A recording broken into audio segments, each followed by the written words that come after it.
Selamat pagi buat kita. Hari ini kita akan belajar suatu kelainan endokrin, yaitu suatu kondisi yang disebut dengan insufisiensi adrenal atau adrenal insufficiency. Secara epidemiologi, prevalensinya itu ditemukan 5 pada 10.000 populasi, ya, dari populasi umum, dan ini merupakan suatu kondisi insufisiensi adrenal yang sifatnya permanen.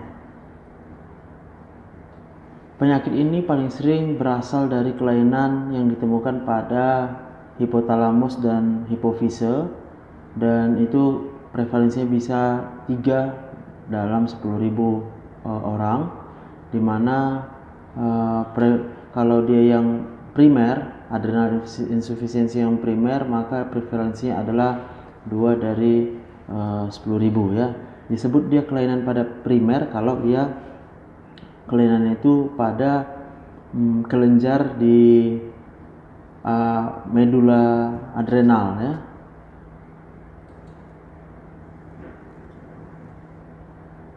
Lebih kurang sepertiga dari kasus adrenal insufisiensi yang primer itu merupakan kasus yang didapat, ya, dan paling sering disebabkan oleh kerusakan dari kelenjar adrenal oleh karena reaksi autoimun, dan setengahnya lagi adalah bersifat genetik, paling sering disebabkan oleh terjadinya blokade oleh suatu enzim dalam proses steroidogenesis di adrenal, sehingga mempengaruhi pembentukan daripada glukokortikoidnya. Ini disebut contoh penyakitnya adalah CAH atau congenital adrenal hyperplasia. Insufisiensi adrenal itu dapat disebabkan dari supresi pada aksis hipotalamik pituitary axis, ya, sebagai akibat dari pemberian glukokortikoid eksogen. Jadi pengobatan dengan pemberian glukokortikoid ini paling sering, ya, terjadi pada 0,5-2% populasi di negara-negara yang berkembang. Untuk etiologinya, insufisiensi adrenal yang primer ini paling sering disebabkan oleh adrenalitis yang autoimun, jadi peradangan pada kelenjar adrenal oleh karena reaksi autoimun. Adrenalitis autoimun yang terisolasi itu ditemukan pada 30-40% kasus, di mana sisanya 60-70% itu adalah bagian dari suatu sindrom poliglandular autoimun atau APS. APS 1 atau disebut juga APCED adalah autoimun polyendokrinopathy candidiasis ectodermal dystrophy. Ini merupakan penyakit dasar pada 10% pasien-pasien dengan autoimun polyglandular syndrome. APS 1 ini penyakit yang diturunkan secara resesif autosomal, dan ini disebabkan oleh terjadinya mutasi pada autoimun regulator gene, jadi gen pengatur autoimun. Dan prevalensi yang lebih banyak pada APS tipe 2 itu merupakan yang bersifat diturunkan secara poligenik, di mana dinyatakan ada hubungannya dengan regio gen HLA-DR3 pada MHC atau Major Histocompatibility Complex, dan regiogen yang terpisah termasuk dalam hal regulasi sistem imun, yaitu disebutkan di sini CTLA4, PTPN22, CLEC16A. Kondisi autoimun ini yang bersifat koinsiden atau kebetulan bersamaan paling sering itu adalah yang melibatkan kelainan autoimun pada kelenjar tiroid, bisa vitiligo, dan juga bisa pada kegagalan ovarium yang prematur. Yang jarang adalah sebagai penyakit yang menyertai penyakit diabetes tipe 1 dan anemia pernisiosa yang disebabkan oleh defisiensi vitamin B12.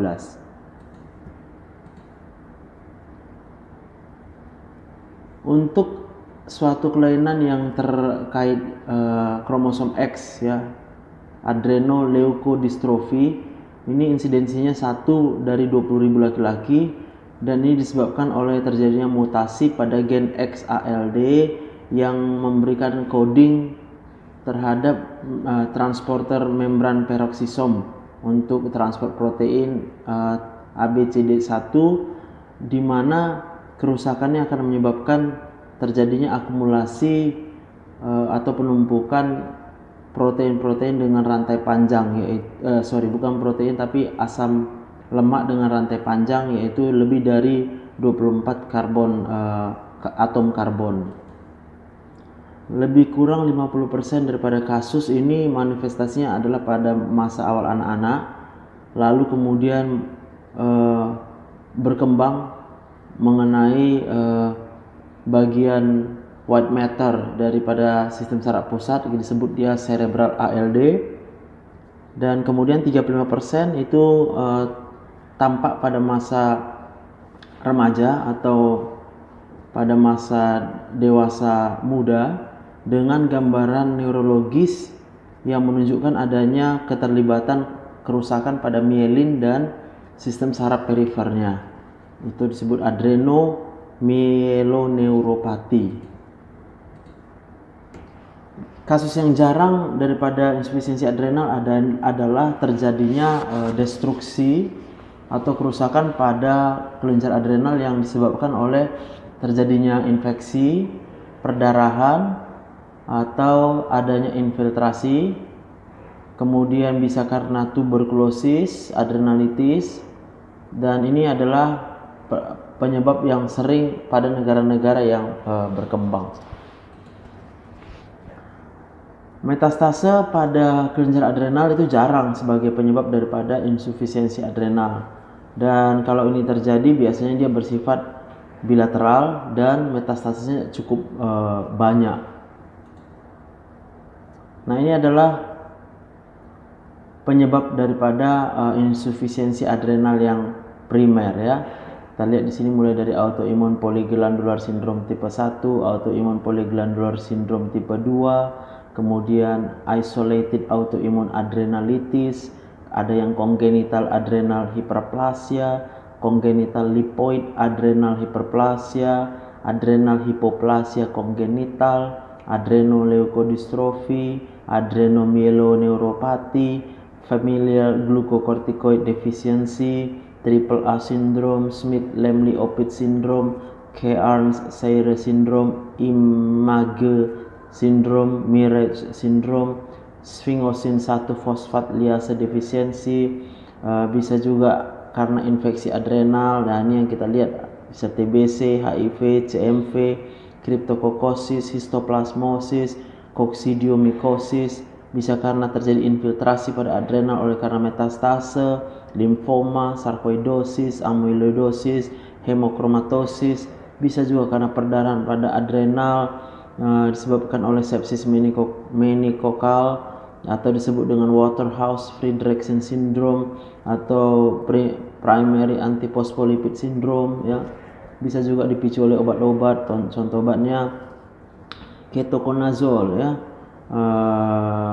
Ya, itu yang sering kita dengar. Bisa karena tentunya adrenalektomi ya. Jadi kelenjar adrenalnya memang diangkat yang bilateral, yaitu pada penanganan kasus casing ataupun setelah dilakukan nefrektomi yang bilateral ya. Jadi itu akan menyebabkan kondisi insufisiensi daripada adrenal yang bersifat primer. Disebut dia primer karena dia langsung mengenai pada kelenjar adrenal di ginjal. Sedangkan untuk insufisiensi adrenal yang sekunder itu merupakan akibat ya, dari disfungsi pada komponen hypothalamic pituitary axis ya, jadi aksis hipotalamus dan hipofise. Tapi ini tidak termasuk oleh karena supresi iatrogenik ya, yang dimana banyak kasus ini paling banyak itu adalah kasus yang disebabkan oleh tumor-tumor yang mengenai hipotalamus maupun mengenai hipofise, ataupun setelah mendapat pengobatan tumor-tumor hipotalamus dan hipofise dengan pengobatan pembedahan atau dengan radiasi, dan ini akan mengakibatkan kerusakan pada HPA aksisnya. Kasus yang jarang pada kasus yang sekunder adrenal insufisiensi adalah terjadi apopleksi pada hipofise, ya. Jadi sebagai akibat dari infark daripada suatu adenoma pada hipofise, ya. Jadi ada adenoma di kelenjar hipofise lalu kemudian menyebabkan kelenjar hipofisenya mengalami infark sehingga tidak bisa menghasilkan hormon, atau oleh karena terjadinya penurunan aliran darah yang tiba-tiba pada hipofise yang terjadi pada waktu terjadi perdarahan ketika pembedahan, ya. Jadi tiba-tiba dia perdarahan, terjadi hipovolemik, lalu kemudian aliran darah di hipofisenya menurun tiba-tiba, akibatnya terjadi nekrosis pada hipofise, atau setelah kehilangan darah yang cukup banyak pada saat melahirkan, yang juga disebut namanya Sheehan's syndrome. Nah, ini tabel daripada diagnosa adrenal insufisiensi yang sekunder, ya. Bisa tumor pituitary atau tumor hipofise secara endokrin aktif, ataupun dia kalau dia adenoma yang tidak aktif itu sangat jarang, dan bisa juga oleh karena karsinoma, ya. Ini gambaran klinisnya tergantung dari ukuran tumor, lokasinya, apakah ada terjadi gangguan penglihatan berupa hemianopia bilateral, apakah juga terjadi hiperprolaktinemia, hipotiroid yang sekunder, hipogonad ataupun kekurangan daripada growth hormone, ya. Dan juga bisa karena lesi-lesi lain yang mengenai daerah daripada hipotalamus dan hipofise, contohnya craniofaringioma, meningioma, ependimoma, ataupun karena metastase, atau bisa karena setelah proses radiasi pada kelenjar hipofise, contohnya radioterapi yang diberikan untuk kasus-kasus tumor pada hipofise, tumor di otak, atau radiasi pada regiokraniospinal pada kelainan leukemia, atau karena autoimun, ya, hipofisitis. Ini sering berhubungan dengan kehamilan, banyak disertai dengan gejala hipofise, hipopituitarism yang panhipopituitarism. Jadi semua hormonnya berkurang, atau yang hanya isolated defisiensi daripada ACTH. Bisa juga berhubungan dengan kelainan tiroid yang bersifat autoimun, dan jarang, ya, tapi bisa dengan vitiligo, kemudian bisa pada premature ovarian failure, pada diabetes tipe 1, dan juga pada anemia perniciosa. Bisa karena terjadi apopleksi tadi, ya, pada hipofise, atau karena perdarahan di hipofise, ya. Bisa karena infiltrasi juga, jadi TBC-nya menyerang pada kelenjar hipofise. Kemudian bisa karena dipicu oleh obat, yaitu dengan penggunaan glukokortikoid secara kronik, secara berlebihan, apakah secara endogenus ataupun dengan eksogenus, ya. Bisa karena defisiensi ACTA yang terisolasi, ya, ini kelainan genetik. Kemudian bisa karena defisiensi hormon hipofise yang kombinasi, atau bisa proopiomelanocortin defisiensi, ya. Ya.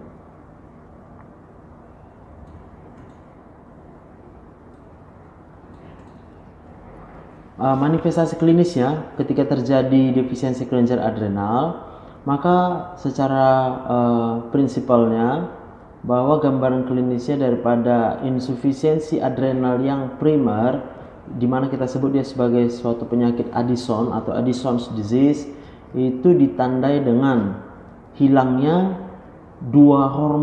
produksi dua hormon, yaitu glukokortikoid dan mineralokortikoidnya.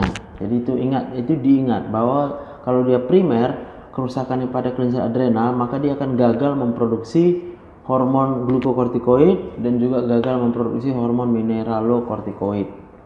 Pada adrenal yang sekunder, insufisiensinya itu hanya glukokortikoidnya aja yang akan kurang, ya, dimana fungsi lain daripada adrenal untuk memproduksi mineralokortikoidnya itu masih tetap ada, karena pengaturan mineralokortikoidnya itu adalah melalui sistem RAAS. Sedangkan tadi kita katakan kalau dia pada insufisiensi adrenal yang sekunder itu adalah karena kegagalan pada sistem HPA aksisnya, ya, hypothalamic pituitary aksisnya. Jadi yang dia nggak bisa hasilkan hanyalah ACTH-nya, ya. Sekresi adrenal androgen ini pada gambaran keduanya akan mengalami insufisiensi, apakah dia yang primer atau yang sekunder. Jadi penyakit-penyakit pada hipotalamus dan hipofise ini akan menyebabkan gambaran klinis tambahan oleh karena mungkin keterlibatan dari aksis endokrin yang lain, apakah aksis tiroid, aksis gonadnya, aksis growth hormone, aksis prolaktin, atau juga bisa disertai dengan gangguan penglihatan, yaitu gambarannya hemianopia yang bitemporal, disebabkan oleh terjadinya kompresi atau penekanan pada bagian kiasma. Kita harus bisa mengenal suatu kondisi insufisiensi adrenal yang disebabkan oleh iatrogenik, ya, yang disebabkan oleh supresi glukokortikoid, supresi pada HPA aksis oleh karena pemberian glukokortikoid dari luar, ya, dan ini bisa menyebabkan semua gejala-gejala yang berhubungan dengan defisiensi glukokortikoid, ya. Bila glukokortikoid, obat yang kita berikan itu obat yang dikonsumsi yaitu berupa glukokortikoid itu dihentikan secara tiba-tiba, ya. Jadi gambarannya mungkin akan menjadi mirip dengan suatu kondisi Cushing syndrome, ya.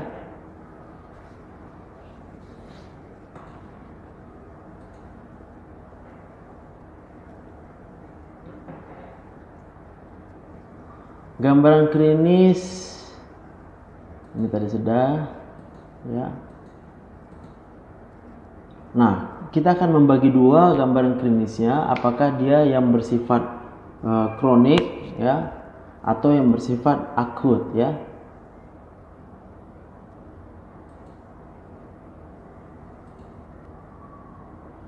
Ya, jadi tadi yang Bapak katakan bahwa jadi seperti mirip Cushing disease, tapi kalau Cushing disease dia kan kortisolnya sedang dalam keadaan yang berlebihan, ya. Sedangkan pada adrenal insufisiensi dia kortisolnya sudah mengalami penurunan.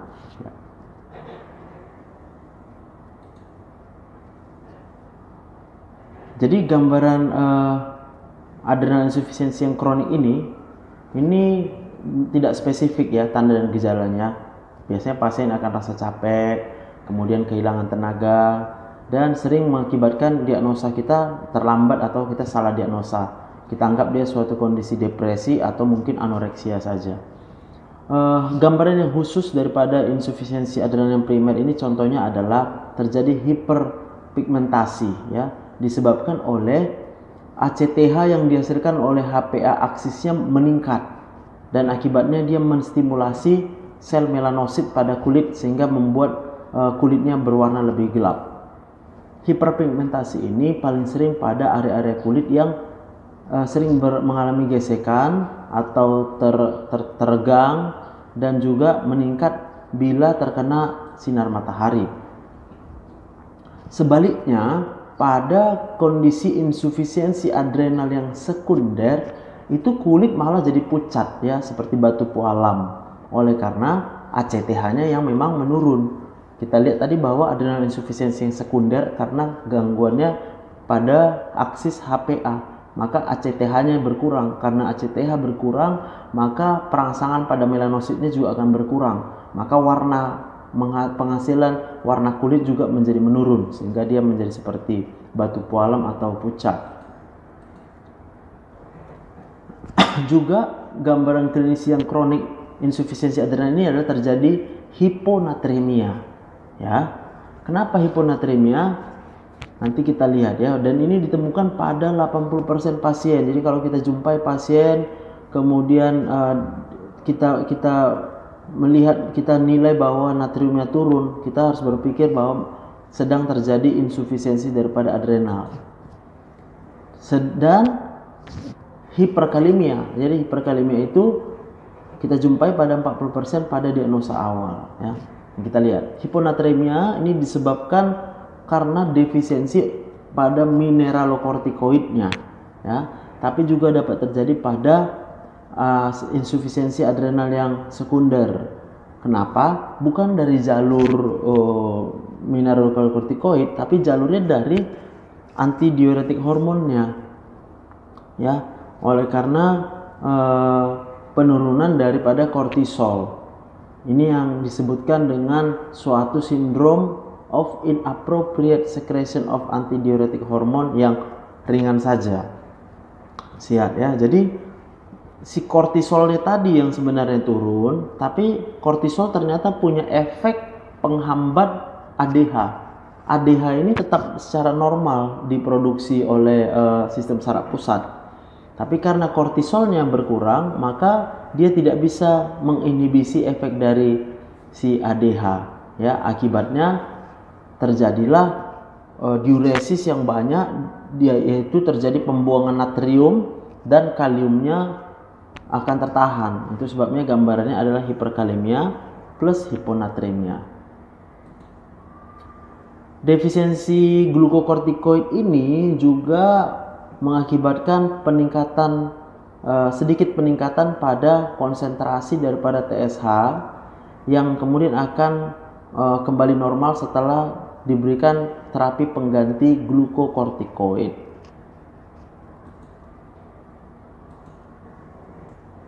Nah, tadi manifestasi yang kronik, sekarang manifestasi yang akut. Ini disebut juga dengan krisis adrenal yang biasa terjadi setelah masa yang panjang dari keluhan-keluhan yang tidak spesifik, dan kemudian paling sering dijumpai pada pasien dengan adrenal insufisiensi yang primer ya. Jadi yang memang rusak adalah kelenjar adrenalnya disebabkan turunnya atau kurangnya sekresi dari glukokortikoid dan juga mineralokortikoidnya. Tanda dan gejalanya biasanya pasien mengalami hipotensi postural yang kemudian bisa berkembang menjadi shock hipovolemik. Insufisiensi adrenal ini mirip dengan gambaran dari akut abdomen, yaitu dijumpai nyeri abdomen, mual, muntah, dan juga dengan demam. Pada beberapa kasus gambaran klinisnya itu menyerupai seperti gangguan neurologis ya, yaitu pasiennya responnya menurun, kemudian bisa menjadi stupor sampai akhirnya bisa timbul koma. Adrenal krisis ini dapat dipicu oleh suatu kelainan yang terjadi bersamaan atau oleh proses pembedahan atau stres lainnya yang disebabkan oleh terjadinya inaktivasi pada glukokortikoid yang meningkat. Jadi proses inaktivasi glukokortikoidnya meningkat. Contohnya pada kondisi hipertiroid ya. Jadi data prospektif menunjukkan 8,3 dari adrenal krisis dan 0,5 dari adrenal krisis yang menyebabkan kematian itu bisa pada 100 pasien dalam setiap tahun ya. Jadi 8,3 krisis adrenal pada 100 pasien per tahun bisa terjadi, dan 0,5 kematian terkait adrenal krisis itu pada 100 pasien per tahun bisa terjadi. Diagnosa dari adrenal insufisiensi ini kita tetapkan dengan suatu tes yang namanya short cosintropin test ya.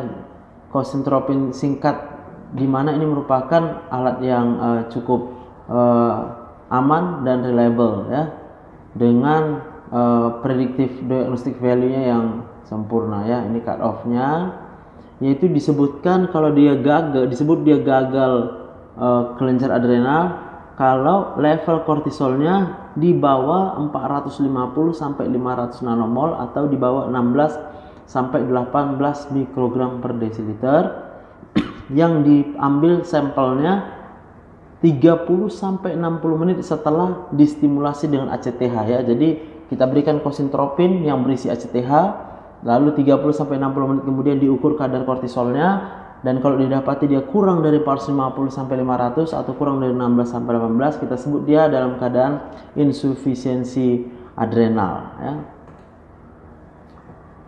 Selama masa terjadinya gangguan pada aksis hipotalamik pituitary,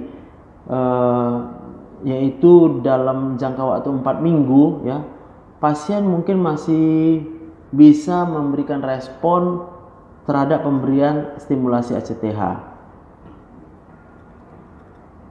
dari luar ya. Dalam keadaan ini maka ITT merupakan pilihan alternatifnya, tapi ini bersifat lebih invasif ya. Jadi pemeriksaan ITT ini bersifat lebih invasif dan ini pemeriksaan yang khusus ya. Ini kalau dia memang masih masa awal ya. Jadi kalau masih 4 minggu dia terjadi insufisiensinya, biasanya kalau kita kasih ACTH dari luar dia masih kasih respon.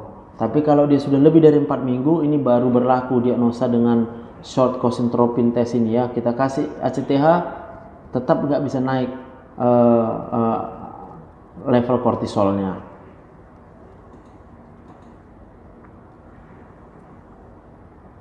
Apakah kita boleh menginduksi hipoglikemia? Ya, itu mungkin sangat berbahaya ya, terutama pada pasien-pasien dengan diabetes mellitus, dengan penyakit-penyakit kardiovaskular maupun dengan riwayat kejang. Pemeriksaan kadar serum kortisol secara acak ini nilai diagnostiknya terbatas ya, oleh karena kadar baseline dari kortisol mungkin secara kebetulan memang rendah oleh karena adanya ritme fisiologis diurnal ya. Jadi selama siang hari sekresi daripada kortisol itu juga punya ritme, bisa dia naik, bisa turun, bisa naik turun. Jadi kalau kita periksa secara random, kita nggak tahu kapan dia naik, kapan dia memang turun secara fisiologis. Sama halnya banyak pasien dengan insufisiensi adrenal yang sekunder itu juga memiliki level kortisol yang pada dalam keadaan baseline itu normal. Tapi yang penting dia adalah suatu kondisi yang gagal untuk bisa meningkatkan kortisol sesuai kebutuhan sebagai respon daripada ACTH-nya ya. Dan ini hanya bisa kita jumpai ketika kita lakukan uji dengan kosintropin test ya. Maksudnya gini, dia kan sekunder adrenal insufisiensi, berarti memang produksi ACTH-nya gagal oleh aksis HPA. Biasanya yang kita dapatkan adalah ACTH-nya mungkin tetap bisa diproduksi tapi sedikit. Tapi ada kondisi tertentu di mana ACTH harus dinaikkan. Nah, keadaan ACTH yang meningkat ini nggak ditemukan pada pasiennya. Jadi respon ACTH yang harusnya naik dalam ritme diurnal tadi, ritme pada waktu siang harinya itu tidak terbentuk. Maka kita berikan ACTH dari luar. Kalau kita berikan ACTH dari luar, maka kalau dia adalah insufisiensi adrenal yang sekunder, kortisolnya tentu akan naik karena kerusakannya bukan pada kelenjar adrenal tapi kerusakannya pada HPA yang tidak bisa meningkatkan produksi daripada ACTH-nya. Yang paling penting adalah pemeriksaan untuk menegakkan diagnosa insufisiensi adrenal, jangan sampai menunda pemberian pengobatannya ya. Jadi kita lihat klinisnya memang ada adrenal insufisiensi, maka kita berikan terapi pengganti. Jangan ditunda, jangan kita tunggu ini apa, ini memang diagnosanya adrenal insufisiensi atau tidak berdasarkan kosintropin test tadi. Jangan ditunggu itu ya. Maka pasien-pasien dengan yang kita curigai suatu krisis adrenal ya, ini memang cukup masuk di akal, kita cukup memeriksa kortisol dalam kondisi baseline tentunya ya, dan kita bisa memberikan terapi langsung memberikan terapi pengganti, dan kemudian kita usulkan untuk melakukan pemeriksaan yang lebih teratur nantinya ya. Jadi kita curigai dia krisis adrenal, cek berapa kadar kortisolnya. Kalau memang rendah kadar kortisolnya, berikan terapi pengganti kortisol. Ketika kita sudah konfirmasi adanya suatu insufisiensi adrenal, maka pengukuran kadar ACTH adalah langkah berikutnya. Dengan kemudian kita melihat apakah dia bersifat primer atau sekunder nantinya ya. Pada insufisiensi adrenal yang primer, peningkatan konsentrasi plasma renin ini akan mengkonfirmasi adanya defisiensi pada mineralokortikoidnya ya. Jadi insufisiensi adrenal primer kan itu adalah kerusakannya pada kelenjar adrenal. Kalau kita ukur kadar renin plasmanya tinggi, berarti kadar renin plasma tinggi itu disebabkan oleh mineralokortikoidnya rendah. Kenapa mineralokortikoidnya rendah? Karena yang rusak adalah kelenjar adrenalnya yang tidak bisa memproduksi mineralokortikoid dalam jumlah yang cukup, sehingga ketika aksis RAAS-nya itu menilai bahwa konsentrasi daripada mineralokortikoidnya sedang rendah, dia tentunya akan mengeluarkan renin. Nah, maka reninnya akan menjadi tinggi, tapi waktu diperiksa mineralokortikoid ini nggak bisa ikut tinggi, dia akan tetap rendah.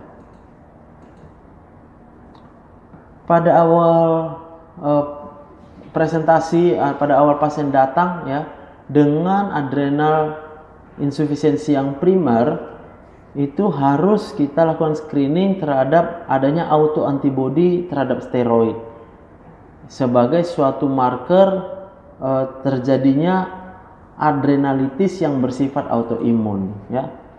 Kalau tesnya ini negatif ya, baru kita periksa dengan imaging, yaitu dengan CT scan ya, untuk melihat apakah ada perdarahan, apakah ada infiltrasi atau ada massa pada kelenjar adrenal.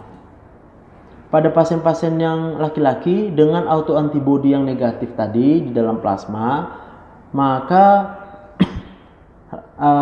asam lemak rantai yang sangat panjang ini harus diukur untuk menyingkirkan kemungkinan tadi kelainan genetik yang X-linked ALD ya.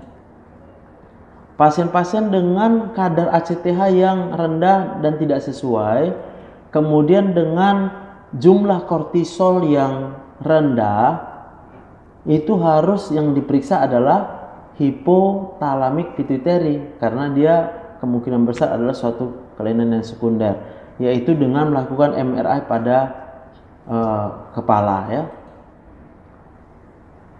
Gambaran-gambaran yang mungkin mengarahkan kita terhadap suatu kejadian apopleksi pada hipofise, seperti ya timbulnya sakit kepala berat yang tiba-tiba timbul, atau dulu ada riwayat trauma pada kepala. Ini harus kita periksa secara berhati-hati, khususnya pada pasien-pasien dengan pemeriksaan MRI-nya tidak ada lesi. Jadi pemeriksaan MRI yang normal, tapi kemudian kita curiga ini ada insufisiensi adrenal, maka kecurigaan kita harus kita arahkan kepada suatu kondisi apopleksi pada hipofise ya. Dengan apa? Kalau kita tanya gejalanya, ada sakit kepala yang tiba-tiba langsung berat, atau dulu pernah mengalami trauma pada kepala. Nah, ini adalah tanda dan gejala kalau yang defisiensi itu adalah mineralokortikoidnya, di mana ini hanya pada kondisi yang primer saja, adrenal insufisiensi.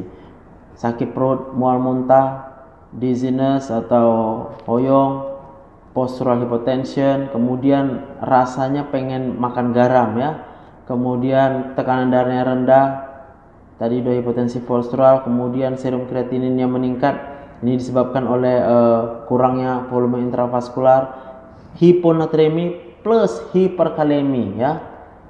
Itu tadi udah dijelaskan kenapa dia hiponatremi dan kenapa dia hiperkalemi ya.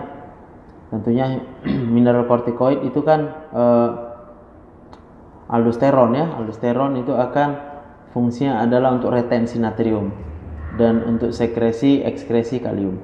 Kemudian tanda gejala dari insufisiensi adrenal androgennya, ya ini bisa terjadi tadi pada yang primer adrenal insufisiensi maupun pada secondary adrenal insufisiensi. Rasanya kurang bertenaga, kemudian kulitnya kering dan gatal pada perempuan, kemudian pada perempuan juga kehilangan libido, kemudian pada perempuan juga akan kehilangan rambut pada aksila dan pada pubisnya. Gejala-gejala yang lain, lihat tanda-tanda hiperpigmentasi kalau dia suatu insufisiensi adrenal yang primer oleh karena kelebihan proopiomelanokortin, ya disebabkan oleh rangsangan ACTH yang tinggi pada melanosit, atau sebaliknya pada yang insufisiensi adrenal sekunder di mana ACTH-nya rendah, maka kulitnya dijumpai dengan alabaster atau seperti pualam, batu pualam pucat karena tidak adanya perangsangan pada melanosit.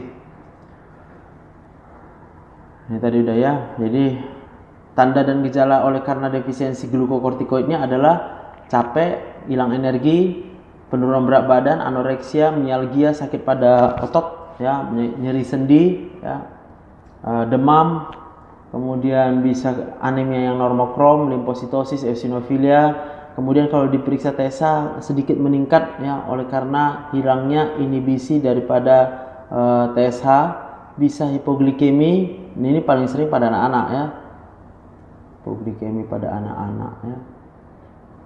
Kemudian bisa karena bisa dengan gejala tekanan darah yang menurun atau postural hypotension, bisa juga hiponatremi. Hiponatremi yang terjadi karena inhibisi terhadap ADH-nya menurun yang disebabkan oleh si glukokortikoid yang defisiensi. Jadi kita lihat bahwa defisiensi adrenal, gambaran klinisnya adalah 3 hormon akan terpengaruh, glukokortikoid turun, mineralokortikoid turun, androgennya akan turun, ya. Nah, ini gambaran klinisnya.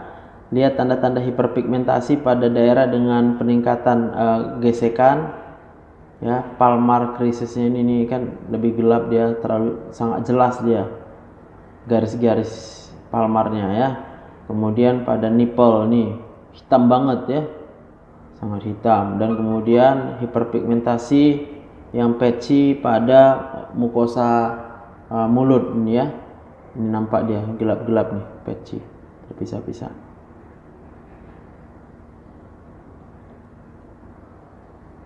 Ini pada kakinya nih gelap.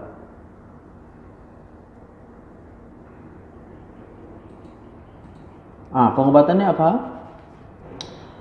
Insufisiensi adrenal yang akut itu maka perlu memulai yang pertama rehidrasi, karena pasiennya akan mengalami dehidrasi, ya, disebabkan oleh tidak adanya hormon yang melakukan retensi natrium dan cairan.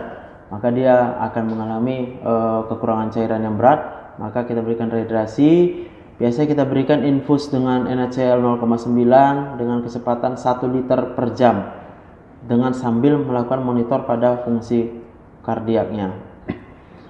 Penggantian glukokortikoid harus dilakukan dengan injeksi hidrokortison 100 mg secara IV.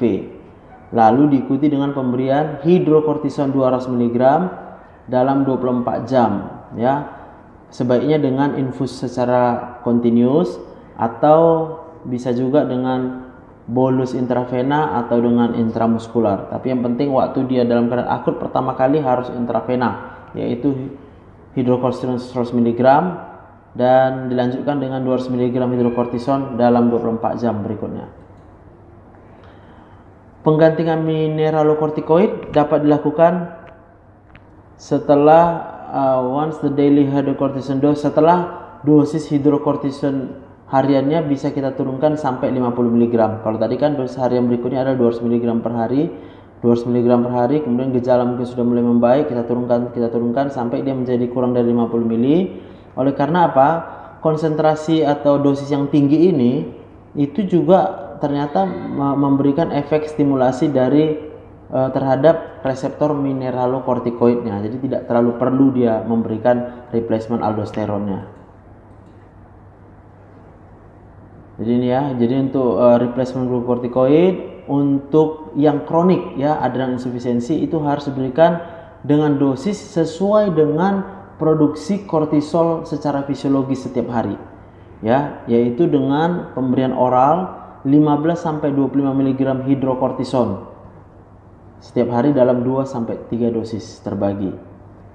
Dalam keadaan kehamilan ini memerlukan dosis hidrokortison meningkat, yaitu dosisnya 50% selama trimester terakhir.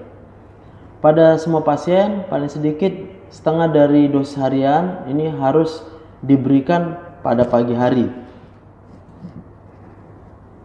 Saat ini obat glukokortikoid yang ada itu gagal tidak bisa mengikuti ritme sekresi kortisol yang fisiologis.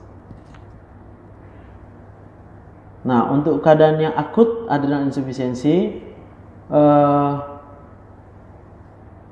pemberian glukokortikoid jangka panjang seperti prednisolon maupun dexamethasone itu tidak dianjurkannya, oleh karena mereka akan menyebabkan peningkatan pemaparan glukokortikoid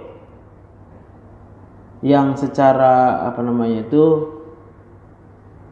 pada saat reseptornya itu at times of physiologically low cortisol ya. Jadi acute adrenal glucocorticoid replacement, long acting glucocorticoid jadi tidak bisa diberikan glukokortikoid yang kerjanya panjang ya. Kenapa? Contohnya adalah prednisolon dan dexamethasone. Nanti dia akan terpapar secara jangka panjang pada reseptor glukokortikoid.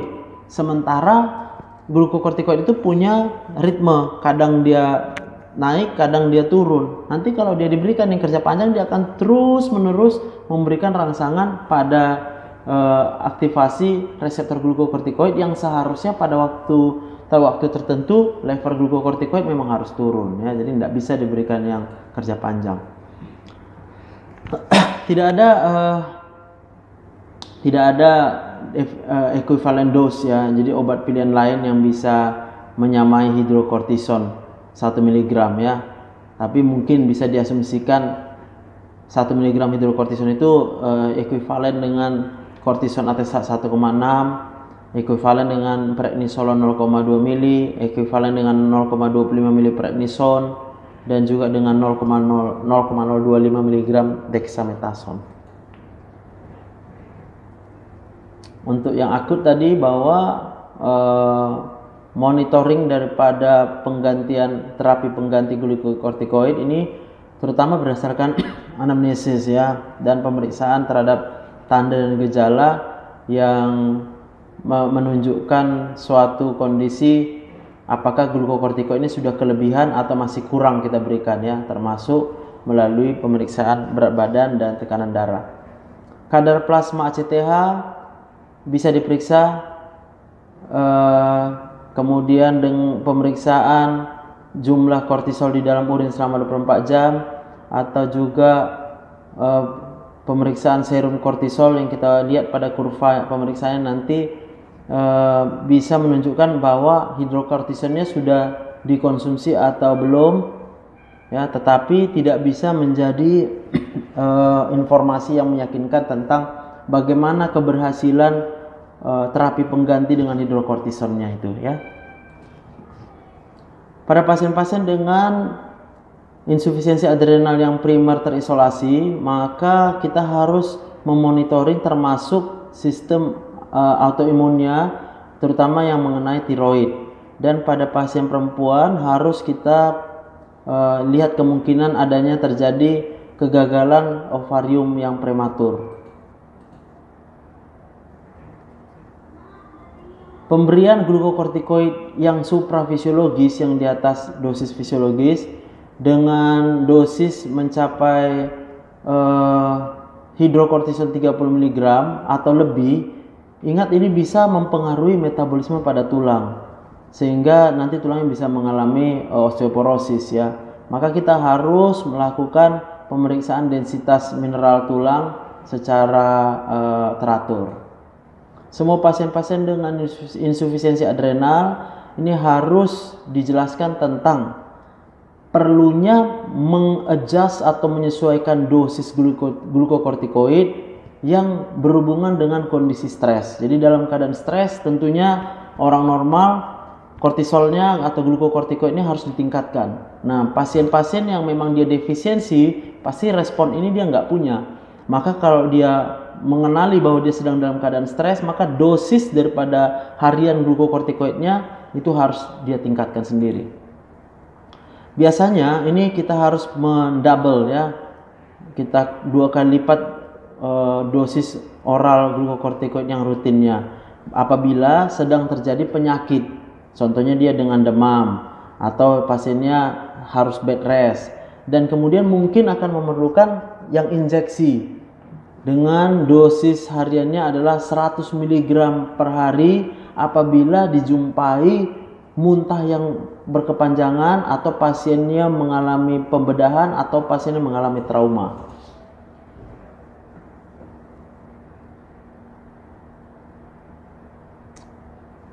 Untuk semua pasien dalam kondisi yang akut adrenal insufficiency ya, mungkin mereka sedang tinggal di daerah dengan akses kesehatan yang jauh atau sedang traveling, maka mereka harus membawa hidrokortison injeksi sendiri, dia simpan emergency kitnya,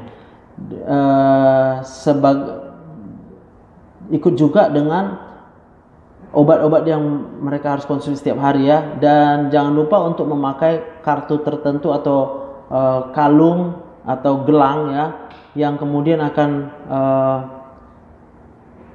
menyatakan bahwa dia adalah pasien dengan insufisiensi adrenal, dan pasiennya harus diajarkan untuk melakukan injeksi sendiri ya hidrokortisonnya dalam keadaan emergensi. Untuk replacement atau penggantian mineral kortikoid pada adrenal insufficiency yang primer, maka harus dimulai dengan dosis 100 sampai 150 mikrogram fludrokortison ya. Apakah treatmentnya sudah adekuat atau belum dapat dievaluasi dengan kita ukur tekanan darahnya dalam posisi duduk atau berdiri untuk menilai apakah terjadi postural hipotensi, yang dimana ini adalah indikator dari terjadinya hipovolemia oleh karena kekurangan mineral kortikoid. Sebagai tambahan, kita harus secara reguler ukur kadar serum sodium atau natrium, kemudian potasium, kalium, sodium itu natrium, potasium itu kalium, dan kadar renin plasma. Kadar renin plasma harus dijaga dalam batas atas daripada range normal. Untuk mineral kortikoid replacement tadi, perubahan pada dosis glukokortikoid ini juga bisa memberikan dampak terhadap penggantian mineral kortikoidnya ya. Jadi dosis glukokortikoid berubah, dosis mineral kortikoid juga harus berubah. Karena apa? Karena kortisol yang kita tingkatkan, glukokortikoid yang kita tingkatkan tadi dosisnya itu bisa berikatan dengan reseptor mineralokortikoid, di mana kita lihat bahwa 40 mg hidrokortison itu sama efeknya dengan 100 mikrogram fludrokortison. Jadi berapa dosis fludrokortison sebelumnya, mungkin harus kita lihat efeknya, apa kita perlu mengurangi dosis hariannya. Pada pasien yang tinggal atau traveling ya ke daerah dengan cuaca yang panas atau tropis, maka dosis fludrokortisonnya harus dinaikkan 50 sampai 100 mikrogram selama musim panas. Tujuannya apa? Supaya dia bisa melakukan retensi cairan ya. Jadi kalau dalam keadaan panas tentunya kehilangan air akan lebih banyak. Kalau tidak ditambahkan dengan mineral kortikoidnya, nanti dia akan kehilangan cairan terus-menerus, dehidrasi. Maka kita harus tambahkan dosis fludrokortisonnya selama musim panas. Dosis mineral kortikoid juga harus disesuaikan selama masa kehamilan. Oleh karena aktivitas anti mineral kortikoid daripada progesteron ya. Jadi progesteron yang sedang naik, progesteronnya punya efek anti mineral kortikoid. Tapi yang perlu lebih ditingkatkan adalah mineral kortikoid, dan tidak perlu sampai atau jarang sampai memerlukan peningkatan dosis hidrokortisonnya. kadar plasma renin itu tidak bisa menjadi alat monitor pada waktu kehamilan. Oleh karena renin secara fisiologis juga akan meningkat selama masa menyusui.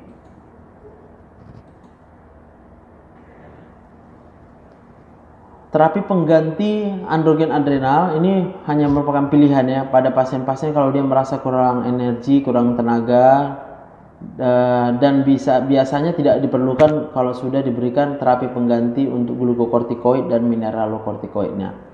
Ini bisa juga diindikasikan pada wanita dengan gambaran defisiensi androgen termasuk hilangnya libido.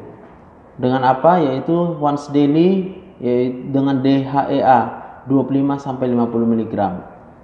Monitor treatmentnya adalah dengan pengukuran DEAS, androstenedion, testosteron, dan hormon seks binding globulin atau SHBG, yaitu 24 jam setelah dosis DHEA terakhir.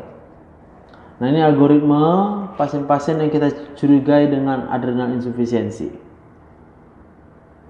Kita lihat yang pertama ya. Kalau kita jumpai gambaran klinis insufisiensi adrenal, yaitu dengan kehilangan berat badan, capek, hipotensi yang postural, hiperpigmentasi tadi kalau dia yang primer, atau dengan hiponatremi ya karena hormon mineralokortikoidnya turun, maka kita mulai lakukan screening atau konfirmasi untuk diagnosanya. Yaitu dengan apa? Ukur kortisol plasmanya 30-60 menit setelah pemberian kosintropin 250 mikrogram secara IM atau IV. Kalau dia kadar kortisolnya setelah pemberian itu adalah kurang dari 450 sampai 500, berarti tidak terjadi peningkatan produksi hormon adrenal secara normal. Lalu ukur complete blood count, kadar natrium, kadar kalium, kreatinin, urea, dan TSH harus diukur ya. Nah, maka kita akan ambil DD-nya. Periksa DD-nya dengan apa? Lihat berapa kadar plasma ACTH-nya, berapa kadar plasma renin, berapa kadar serum aldosteron. Kalau dia dengan kondisi ACTH-nya yang tinggi, renin rendah, dan aldosteron rendah, maka kita sebut dia tadi adalah insufisiensi adrenal yang primer. Kenapa tadi? Karena setelah pemberian kosintropin tidak terjadi peningkatan daripada glukokortikoid atau kortisolnya ya. Maka kita lakukan terapi pengganti glukokortikoid ditambah mineralokortikoid, lalu kita periksa jangan lupa auto antibody terhadap adrenal. Kalau dia positif, mungkin karena autoimun adrenalitis atau karena autoimun polyglandular syndrome. Kalau dia negatif, periksa chest X-ray, kemudian ukur serum 17-OHP pada laki-laki, plasma very long chain fatty acid, dan lakukan CT scan pada adrenal. Nah, kalau dia positif hasilnya dari pemeriksaan ini, kemungkinan adalah tuberkulosis adrenal karena infiltrasi, karena perdarahan, atau karena congenital adrenal hyperplasia, atau bisa karena autoimun adrenalitis. Kemudian pada laki-laki mungkin adrenal leukodystrophy.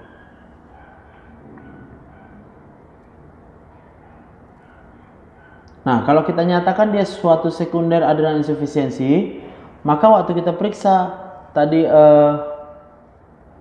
kadar plasma kortisol yang tidak mengalami peningkatan ya, kalau dia karena sekunder, biasanya kadar kortisol plasmanya itu akan meningkat setelah pemberian ACTH ya.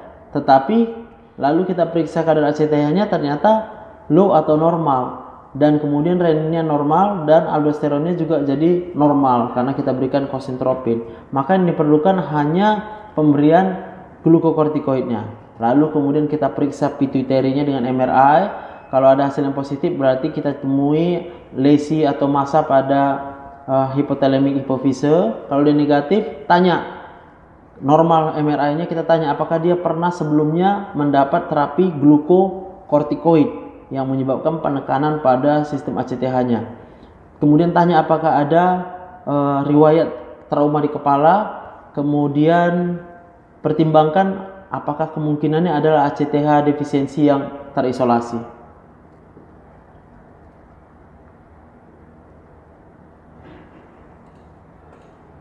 Nah, demikian penjelasan tentang insufisiensi adrenal ya. Jadi tidak susah. pikirkan bahwa kalau dia insufisiensi adrenal atau Addison disease, itu ada 3 hormon yang akan terpengaruh, glukokortikoidnya kurang, mineralokortikoidnya kurang, androgennya kurang. Kemudian bandingkan apakah dia suatu kondisi yang adrenal insufisiensi yang primer atau sekunder. Kalau dia primer itu berarti yang rusak adalah pada kelenjar adrenalnya, berarti yang kurang hormonnya adalah glukokortikoid, dia gagal diproduksi, mineralokortikoid juga gagal diproduksi. Tapi kalau dia yang rusak hanya pada aksis HPA-nya, maka biasanya hanya glukokortikoid yang kurang. Mineralokortikoidnya akan tetap bisa diproduksi karena adanya aksis yang berbeda. Untuk mineralokortikoid aksisnya adalah renin, angiotensin, aldosteron aksis. Demikian penjelasan. Selamat belajar. Tuhan Yesus memberkati.